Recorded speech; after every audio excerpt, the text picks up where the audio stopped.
There is no better time than now to start saving for your financial future. The sooner that you begin along your investing journey, the cheaper it's going to be for you to hit your financial goals.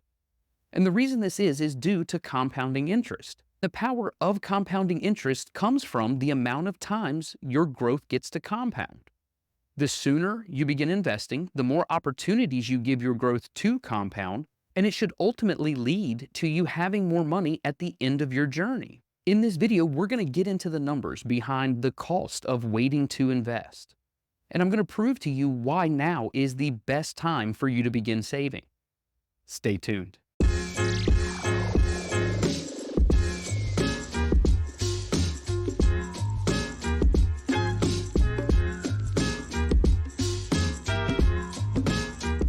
Welcome back to Financial Wellness Planning. My name is Derek Coffey, and I'm the founder of FWP. And if you have not begun saving for your financial future, I beg you to begin building a plan to do so. Now, if you haven't started saving for your financial future, there are many reasons why that may be. The first one may be because you just didn't prioritize savings, but another could be the fact that the cost of living is so ridiculous right now, you don't have a lot of disposable income to save. But regardless of your circumstances, the sooner you begin investing, the easier it's going to be to hit your financial goals. One of the most common reasons that people struggle to even begin investing is due to instant gratification. And instant gratification is you work hard for your money, and with that money, you want to enjoy your life. You want to take what you've worked for and spend it on the things that you enjoy. The issue becomes overindulging on that instant gratification. Yes, your friends and your peers are going to go spend money on things and experiences that maybe you wouldn't mind having or experiencing yourself. But what I want you to avoid is becoming envious of what they're doing. They're going to do all of these things and post it all over social media for people to see. But what they're not going to show you is how they went about paying for it.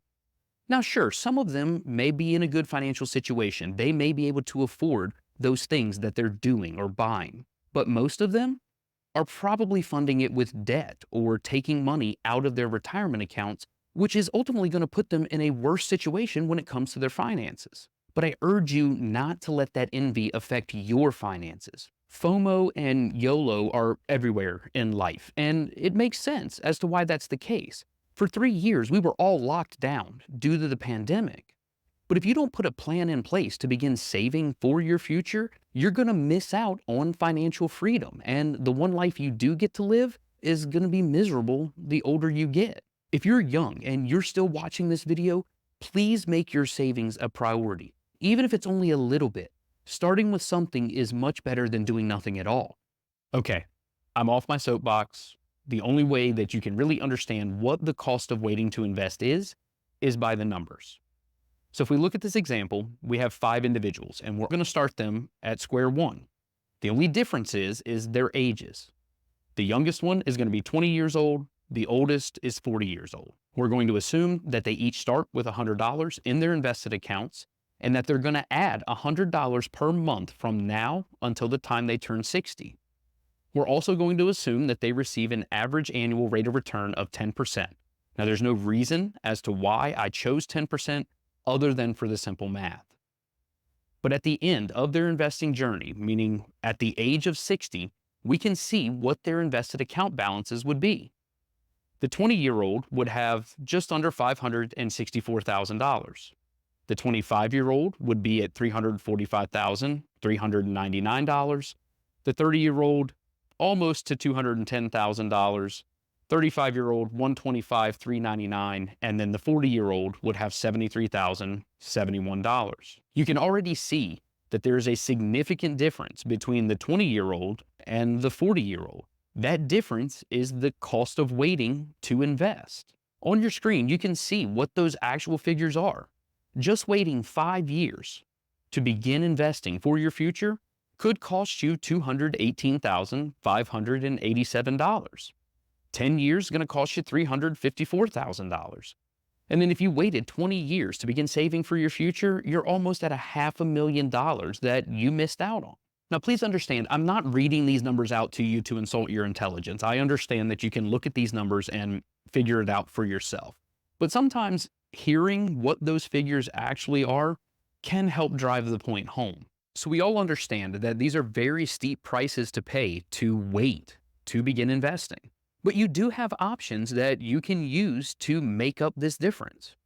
The first one is you could work longer. If you wait until you're 40 years old and you're trying to make it to that $563,000 that the 20-year-old has, then you could work longer.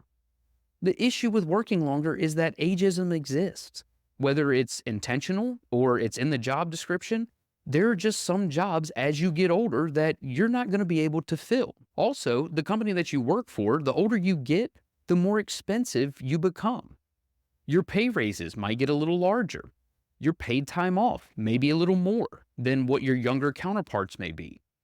And I'm not debating your value to the company, just simply the dollars and cents, because in most cases, that's what your company looks at. But as you get older, keeping your position is going to get a little bit more difficult.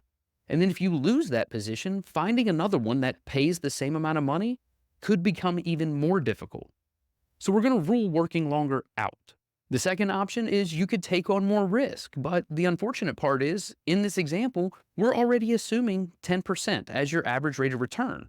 Yes, you could go riskier, but the closer you get to retirement, the more foolish that becomes. Which leads us to the third option, the third option is we save more. Now, to help you understand what it's going to take for each of these individuals to catch up to that 20-year-old, I've broken this down by a monthly amount. So for the 25-year-old, it's going to cost them $163.75 per month to catch up to that 20-year-old. So they're already investing the $100. They're going to have to put in an additional $63.75 per month to hit the same level of wealth at age 60. And the older our individuals get, the more they're going to have to save. It's going to be $170 more a month for the 30-year-old. It's going to be $352 a month more for the 35-year-old. And then it's going to be an additional $678 a month for the 40-year-old. Now, if you're 40 years old and you're trying to carve out $800 a month for your savings, that's going to be quite difficult. In most cases, you still have a house payment. You probably have a couple of car payments. You're trying to get your kids through school, just grade school. We're not even talking about college. But all of the expenses that you have in your 40s is not going to be conducive to you being able to save $800 a month. Another thing that I want you to understand is that if you're younger than age 50, more of the responsibility of securing your financial future falls on your shoulders. In the news, now more than ever, I keep seeing articles about the great wealth transfer, where the baby boomers are going to pass away and then all of their wealth is going to transfer on to Gen X, Gen Y. I don't want you to hang your hat on that inheritance. Even if your parents had $500,000 saved for their retirement, if each of them end up in a nursing home at some point, then over 80% of those invested assets could disappear. That's only going to leave you with $100,000 plus the value of the home that they live in. Now, if it's you and maybe you have one or two siblings, whatever's left, you're going to split. The amount that you actually receive is probably only going to be enough to get you out of your current financial situation. And what I mean by that is that it'll be enough to maybe pay off your home or pay off any of the other debt that you have, but it's not necessarily going to put you in a better position when it comes to retirement. Most of the money that you receive is going to go towards paying off debt. It's not necessarily going to enhance your invested accounts. So I don't want you to hang your hat on a great wealth transfer, because there is a high probability that what you ultimately receive isn't going to mean but so much. These numbers are not the prettiest when it comes to trying to carve it out of your current cash flow.